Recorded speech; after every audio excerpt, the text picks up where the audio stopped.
जय हिंद दोस्तों। तो आज की इस वीडियो में आपका भाई बताने वाला है एरिया रिलेटेड टू सर्कल, जो कि क्लास 10th का चैप्टर नंबर 12 है। और सबसे बड़ी बात यह है कि इस वीडियो में हम एक भी क्वेश्चन को सॉल्व नहीं कराएंगे। जब एक भी क्वेश्चन को हम इस वीडियो में सॉल्व नहीं करेंगे तो इस वीडियो में करेंगे क्या? तो देखिए, एरिया रिलेटेड टू सर्कल से रिलेटेड जितना भी तरह का फॉर्मूला है या जितना भी तरह का कॉन्सेप्ट है इस वीडियो में हम समझाने वाले हैं। क्योंकि अब जब जाइएगा 12.1 एक्सरसाइज बनाने के लिए या 12.2 एक्सरसाइज बनाने के लिए, तो उसके लिए कुछ कॉन्सेप्ट की जरूरत पड़ती है जिसे पढ़ लेना बहुत ही जरूरी है। उसके बाद अगर जाइएगा ना बनाने के लिए तो बनाने में बहुत ही मजा आएगा। तो सबसे पहले उसका रिलेटेड हम जितना भी इंट्रोडक्शन है वो इस वीडियो में हम क्लियर करेंगे। उसके बाद एक एक करके सारा क्वेश्चन को सॉल्व करेंगे। तो अब इस वीडियो में बने रहिए ताकि पूरा कॉन्सेप्ट आपका क्लियर हो सके। सबसे पहले देखिए क्या है एरिया रिलेटेड टू सर्कल। कहने के मतलब चैप्टर से ही पता चल गया आपको यहाँ पे सर्कल के बारे में पढ़ना है। तो सर्कल के बारे में एक एक चीज को हम लोग अच्छा से पढ़ने वाले हैं। तो सबसे पहले हम लोग समझते हैं कि वृत्त होता क्या है, जिसे इंग्लिश में सर्कल बोला जाता है। तो देखिए सर्कल क्या होता है, तो एक फिक्स पॉइंट से, क्या एक फिक्स पॉइंट से, और यही फिक्स पॉइंट का क्या बोला जाता है आगे हम लोग समझेंगे।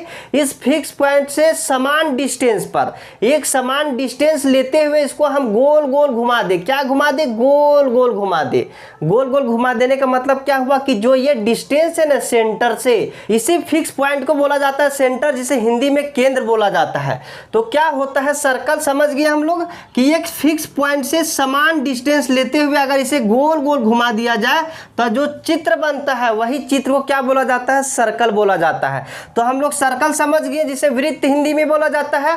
और केंद्र क्या होता है, तो जो फिक्स पॉइंट से ये डिस्टेंस लेते हैं उसी फिक्स पॉइंट को हम लोग क्या बोलते हैं? सेंटर बोलते हैं।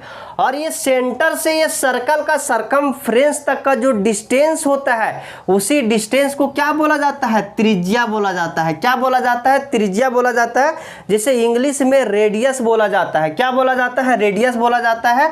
और रेडियस बोला जाने के कारण ही इसे आर से डिनोट किया जाता है। तो त्रिज्या को क्या चीज से डिनोट किया जाता है? तो आर से डिनोट किया जाता है। और ये सब त्रिज्या होगा, और ये सब त्रिज्या क्या होता है? इक्वल होता है, आपस में इक्वल होता है। जितना डिस्टेंस इसका है उतना ही डिस्टेंस इसका है, क्योंकि ये फिक्स पॉइंट से हम फिक्स डिस्टेंस को लेकर के घुमाए हैं। तो जो चित्र बना है उसी को तो सर्कल बोले हैं। तो रेडियस क्या होता है? सब इक्वल होता है। अब हम लोग समझते हैं व्यास किसे बोला जाता है। क्या व्यास किसे बोला जाता है? तो जब ये सेंटर से, क्या ये सेंटर से या फिक्स पॉइंट से एक लाइन पास होता है इस तरह से, ताकि ये सरकमफ्रेंस के दो बिंदु को टच करते हुए जाए, सरकमफ्रेंस के दो बिंदु को टच करते हुए जाए और ये सेंटर से पास करे, तो जो लाइन बनता है उसी को बोला जाता है व्यास। क्या बोला जाता है? व्यास। तो हम लोग व्यास के बारे में भी समझ गए। अब समझते हैं कॉर्ड के बारे में। क्या? कॉर्ड के बारे में। तो सरकमफ्रेंस पर दो ऐसा पॉइंट अगर हम मिला देते हैं और वो सेंटर से नहीं पास करता हो, क्या सेंटर से नहीं पास करता हो, तो जो लाइन बनता है उसी को बोला जाता है कॉर्ड। क्या बोला जाता है? कॉर्ड। तो ये कॉर्ड समझ गए। अब हम एक बात इसमें और समझते हैं कि क्या सबसे बड़ी जो जीवा होती है, सबसे बड़ी जो कॉर्ड होती है वो कौन सा हो सकती है? तो देखिए यहाँ पे सबसे बड़ी कॉर्ड जो होती है वो क्या कहलाती है? डायमीटर, जिसे व्यास बोला जाता है। क्योंकि यहाँ से भी हम कॉर्ड को गुजार सकते हैं। तो सबसे बड़ी कॉर्ड पूछा जाए कि सबसे बड़ी कॉर्ड कौन सा हो जाएगी, तो सबसे बड़ी कॉर्ड कौन सा हो जाएगी? डायमीटर, जिसे आप व्यास बोलते हैं। अब हम लोग समझते हैं चाप के बारे में। तो चाप किसे बोला जाता है? तो देखिए इसी सर्कल से छोटा छोटा कट कर दे, हम दो जगह से काट दे, दो जगह से इस सर्कल को काट दिए, तो ये जो लेंथ बनाना, ये जो लेंथ, इसी को बोला जाता है चाप, जिसे इंग्लिश में क्या बोला जाता है? आर्क। क्या बोला जाता है? आर्क। तो आर्क के बारे में समझ गए। सबका फॉर्मूला है, तो फॉर्मूला के बारे में भी हम लोग समझते हैं, क्योंकि इधर तो कोई फॉर्मूला था नहीं। त्रिज्या और डायमीटर में हम एक रिलेशन पढ़ेंगे तो वो भी देख लेंगे। चाप। उसके बाद देखिए आप सबसे पहले परिधि समझते हैं। तो परिधि क्या होता है? तो ये पूरा जो इस लेंथ हो गया ना, ये सर्कल का पूरा लेंथ जो होता है उसी को बोला जाता है परिधि। क्या बोला जाता है? परिधि, जिसे इंग्लिश में बोला जाता है सरकमफ्रेंस।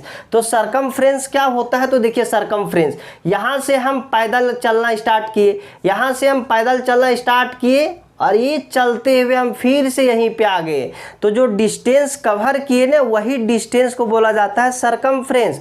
और सरकमफ्रेंस का फॉर्मूला भी होता है। तो सरकमफ्रेंस का फॉर्मूला क्या होता है? 2 पाई आर। क्या होता है 2 पाई आर। तो सरकमफ्रेंस क्या होता है, तो ये पूरा टोटल लेंथ जो होता है उसी को बोला जाता है सरकमफ्रेंस। तो सरकमफ्रेंस समझ गए। इसके बाद हम लोग देखते हैं क्षेत्रफल के बारे में। वृत्त का क्षेत्रफल, एरिया ऑफ सर्कल। तो देखिए सर्कल का एरिया जो होता है, एरिया मतलब क्या होता है, ये पूरा डिस्टेंस जो कवर किया, मतलब ये पूरा एरिया जो कवर किया ये वृत्त, तो वो जितना भी एरिया कवर किया गया है ना उसी को बोला जाता है एरिया ऑफ सर्कल। तो एरिया ऑफ सर्कल क्या होता है पाई आर स्क्वायर। और सर्कल का एरिया क्या चीज़ से डिनोट किया जाता है, ए से, और सरकमफ्रेंस को क्या चीज़ से डिनोट किया जाता है, सी से। तो सी इक्वल टू क्या हो जाएगा 2 पाई आर, और एरिया क्या हो जाएगा पाई आर स्क्वायर। ये जो एरिया और सरकमफ्रेंस है ना ये सब इसमें भी काम आएगा, इसीलिए इसको तो लर्न रखना बहुत ही जरूरी है। और ये सबको लर्न होगा, किसको याद नहीं है वृत्त का परिधि या वृत्त का सरकमफ्रेंस या सर्कल का एरिया, किसे याद नहीं है, सबको याद होगा। तो ये होगा वृत्त का सरकमफ्रेंस, ये होता है वृत्त का एरिया। अब हम लोग समझते हैं कि लघु त्रिज्यखंड क्या होता है, दीर्घ त्रिज्यखंड क्या होता है। तो देखिए जब कभी आप बर्थडे पार्टी में गए होंगे तो जब केक को काटा जाता है तो किस तरह से काटा जाता है, चाकू से, एक इधर कट लगाएगा एक इधर कट लगाएगा, और दोनों कट करके जो निकलता है एरिया तो ये किसके कारण बना है, देखिए ये वृत्त हो गया और ये वृत्त का सेंटर हो गया, और सेंटर का ये क्या कहलाता है, त्रिज्या कहलाता है ना। तो ये दो त्रिज्या को कट करने से जो निकला है इसीलिए इसको बोलते हैं त्रिज्यखंड।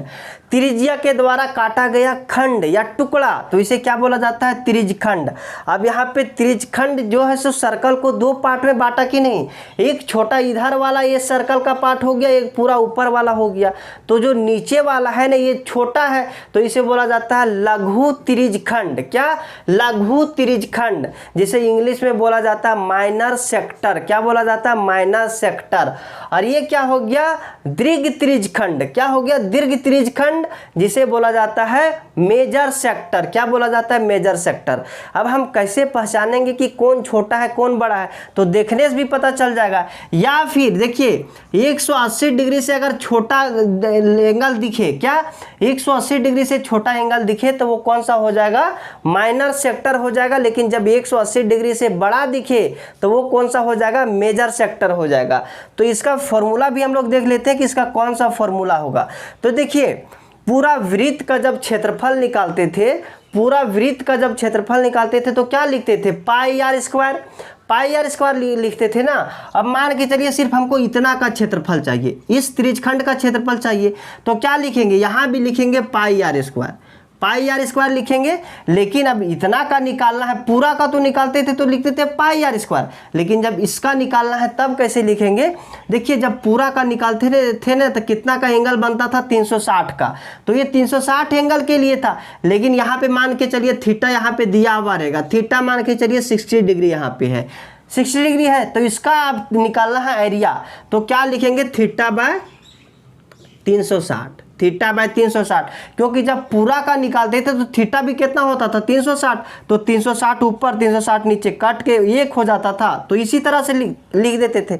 लेकिन अब हमको छोटा वाला निकालना है तो इसका थीटा तो चेंज है ना, तो थीटा यहाँ पे लिखना होगा। जैसे यहाँ पे थीटा अगर 60 है तो 60/360 पाई आर स्क्वायर, तो ये माइनर का हो जाएगा। अब मेजर का पूछेगा तो माइनर को हम उसमें माइनस कर देंगे, पूरा वृत्त का क्षेत्रफल में माइनर का हम माइनस कर देंगे तो मेजर का निकल जाएगा। तो ये हम याद कर लिए तो दूसरा खुद से खुद निकल जाएगा। अब हम लोग को समझना होगा क्या, लघु वृत्तखंड और दीर्घ वृत्तखंड। क्या बोला जाता है, वृत्तखंड। ये तो त्रिज्यखंड हो गया क्योंकि ये त्रिज्या के कारण बना है। अब देखिए चाप के द्वारा, क्या आर्क के द्वारा नहीं, जीवा के द्वारा। किसके द्वारा, जीवा के द्वारा। एक जीवा अगर सर्कल के से पास करता है, एक जीवा पास करता है तो ये भी दो भागों में सर्कल को बांट देता है। कितना भागों में बांटता है, दो भागों में। तो ये देखिए जो नीचे वाला है इसे क्या बोला जाएगा, लघु, क्योंकि ये छोटा दिख रहा है, और ये वृत्त का टुकड़ा है इसीलिए क्या बोला जाता है, वृत्तखंड, लघु वृत्तखंड। और ऊपर वाला को क्या बोला जाएगा, दीर्घ वृत्तखंड। लेकिन इंग्लिश में इसे क्या बोला जाता है, सेगमेंट। क्या बोला जाता है, सेगमेंट। तो ये हो जाएगा माइनर सेगमेंट और ये हो जाएगा मेजर सेगमेंट। तो ये माइनर सेगमेंट और मेजर सेगमेंट। अब सबसे बड़ी बात आती है कि इसका फॉर्मूला हम लोग कैसे लर्न करेंगे, फॉर्मूला भी लर्न करना होगा। तो देखिए अभी तक हम त्रिज्यखंड का क्षेत्रफल सीखे थे, त्रिज्यखंड का क्षेत्रफल क्या होता था, इस तरह से ये पूरा त्रिज्यखंड का क्षेत्रफल निकल जाता था, ये पूरा त्रिज्यखंड का क्षेत्रफल निकल जाता था। लेकिन अभी हमको क्या चाहिए, सिर्फ ये नीचे वाला का क्षेत्रफल चाहिए, सिर्फ ये नीचे वाला का क्षेत्रफल चाहिए। तो इसका फॉर्मूला क्या होगा कि देखिए पूरा त्रिज्यखंड का क्षेत्रफल निकाल लीजिए, पूरा त्रिज्यखंड का क्षेत्रफल निकाल लीजिए, उसमें से इस ट्रायंगल का क्षेत्रफल निकाल देते हैं। जैसे पूरा का निकालिएगा तो इसका पूरा का क्षेत्रफल निकल जाएगा, और इस ट्रायंगल को वहां से निकाल देते हैं तो ये बच जाएगा ना, तो इसका क्षेत्रफल भी हम लोग निकाल सकते हैं। तो इसका क्षेत्रफल क्या हो जाएगा, त्रिज्यखंड का क्षेत्रफल, त्रिज्यखंड का क्षेत्रफल क्या होता है, θ/360 पाई r स्क्वायर माइनस ट्रायंगल का क्षेत्रफल क्या हो जाएगा 1/2 r स्क्वायर साइन थीटा। यहाँ पे इसका फॉर्मूला क्या हो जाएगा ट्रायंगल का 1/2 r स्क्वायर साइन थीटा। यार क्योंकि यहाँ पे सेम है, ये भी r है ये भी r है, तो क्या हो गया r का स्क्वायर हो गया। तो ये इसका फॉर्मूला हो जाएगा किसका, लघु वृत्तखंड और दीर्घ वृत्तखंड। जैसे लघु का आप निकाल लीजिएगा तो दीर्घ का फिर सर्कल में माइनस कर दीजिएगा, दीर्घ का निकल जाएगा। तो ये था। अब एक और फॉर्मूला आता है चाप का लंबाई निकालने का, चाप का लंबाई। अब चाप किसे बोला जाता है, तो देखिए ये सर्कल था, ये सर्कल था, और यहाँ से यहाँ तक ये क्या हो गया, चाप हो गया, चाप हो गया ना। मान के चलिए इतना हम काट करके एक टुकड़ा निकाल दिए। अब इस टुकड़ा का लेंथ अगर हमको निकालना होगा तब कैसे निकालेंगे, तो देखिए इसका लेंथ कैसे निकलेगा वो देखिए, यहाँ पे देखिए इस तरह से हम रेडियस खींच देते हैं, इसमें रेडियस खींच देते हैं ना, क्योंकि इतना ही चाप का हमको लेंथ निकालना है। जब पूरा का लेंथ निकालते थे तो क्या बोलते थे, सरकमफ्रेंस। तो सरकमफ्रेंस का फॉर्मूला क्या होता था 2πr, 2πr, और 2πr सरकमफ्रेंस होता था, तो पूरा 360 डिग्री के लिए होता था। लेकिन अभी हम लोग को इतना ही चाहिए ना, तो ये कितना डिग्री के लिए, तो यहाँ पे डिग्री दिया हुआ रहेगा, थीटा दिया हुआ रहेगा, तो कितना एंगल के लिए है, तो मान के चलिए 60 डिग्री के लिए या कोई भी एंगल के लिए है, तो यहाँ पे क्या लिखेंगे θ/360, θ/360। तो ये किसका लेंथ निकल जाएगा, आर्क का लेंथ निकल जाएगा। तो चाप का लंबाई भी निकालना सीख गए, परिधि भी सीख गए हम लोग निकालना, क्षेत्रफल भी सीख गए, लघु त्रिज्यखंड दीर्घ त्रिज्यखंड सबका हम फॉर्मूला सीख गए हैं। अब हम जाएंगे बनाने के लिए एक्सरसाइज 12.1, 12.2, 12.3। तो हम लोग सब क्वेश्चन को आसानी से सॉल्व कर सकते हैं, क्योंकि इतना ही फॉर्मूला के आसपास उस पूरा चैप्टर मूव करता है। तो ये फॉर्मूला अगर आप एक बार अच्छा से लर्न कर लिए ना, तो वो चैप्टर बनाना बहुत ही आसान हो जाएगा। तो आप ये फॉर्मूला को आराम से देख लीजिए एक बार और अच्छा से लर्न कर लीजिए, क्योंकि इसमें कोई फॉर्मूला तो है नहीं, सिर्फ ये वृत्त का क्षेत्रफल और वृत्त का परिधि जो होता है एरिया और सरकमफ्रेंस। तो एरिया और सरकमफ्रेंस अगर आप लर्न कर लेते हैं तो उसी के आसपास तो सारा फॉर्मूला मूव करता है ना। क्योंकि देखिए पूरा का अगर सरकमफ्रेंस निकालते हैं तो 2πr, अगर इतना का निकालते हैं तो कितना थीटा के लिए निकाल रहे हैं, θ/360। अगर इसी तरह का एरिया के लिए निकालते हैं तो पूरा एरिया क्या होता है πr स्क्वायर।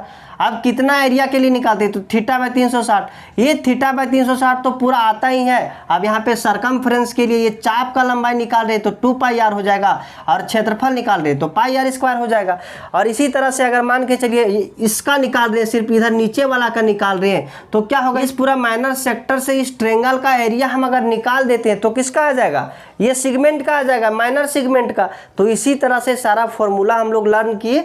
अब देखिए इसमें कुछ और फॉर्मूला आता है, जैसे देखिए अब हम लोग समझते हैं कुछ और। जैसे ये पूरा वृत्त का क्षेत्रफल हम लोग समझे, अब ये पूरा क्या हो गया, आधा वृत्त हो गया। अब ये अर्धवृत्त का क्षेत्रफल निकालना रहेगा, तब कैसे निकालेंगे, तो देखिए अर्धवृत्त का क्षेत्रफल क्या हो जाएगा πr²/2, ये लिखते हैं ना, ये लिखते हैं। तो देखिए इसको क्यों लिखते हैं वो भी हम लोग समझ लेते हैं। क्योंकि देखिए पूरा का क्षेत्रफल क्या होता है πr², और यहाँ पे कितना डिग्री का एंगल बन रहा है, 180 डिग्री का, तो 180/360, θ/360 होता है ना, तो थीटा के पास कितना 180 डिग्री, क्योंकि 180 डिग्री का एंगल बन रहा है। इसको हम काटेंगे तो क्या हो जाएगा 1/2 हो जाएगा ना, तो इसीलिए तो लिखते हैं πr²/2, इसीलिए ना लिखते हैं। तो इसी तरह से अब मान के चलिए किसी भी तरह का फॉर्मूला आपको निकालने की जरूरत पड़ी, जैसे मान के चलिए अब एक चतुर्थांश, एक क्वाड्रिलेटरल का अगर एरिया निकालने के लिए आ जाए तो क्या लिखेंगे, θ/360 πr²। और यहाँ पे देखिए थीटा कितना हो जाएगा 90 हो जाएगा, तो 90/360 πr²। और यहाँ से कट कीजिए तो कितना हो जाएगा 1/4, तो πr²/4। वही ना करते हैं कि इसको 4 टुकड़ा में एक टुकड़ा को निकालते हैं तो 4 से भागा दे देंगे, टोटल में 4 से डिवाइड कर देंगे तो जो निकलेगा वो चतुर्थांश का क्षेत्रफल निकल जाएगा या क्वाड्रेंट का क्षेत्रफल निकल जाएगा। तो इस तरह से हम ये फॉर्मूला देखिए। अब नेक्स्ट वीडियो में हम लोग इसका क्वेश्चन को सॉल्व करेंगे। तो आज के लिए इतने ही रखते हैं, तब तक के लिए बाय बाय।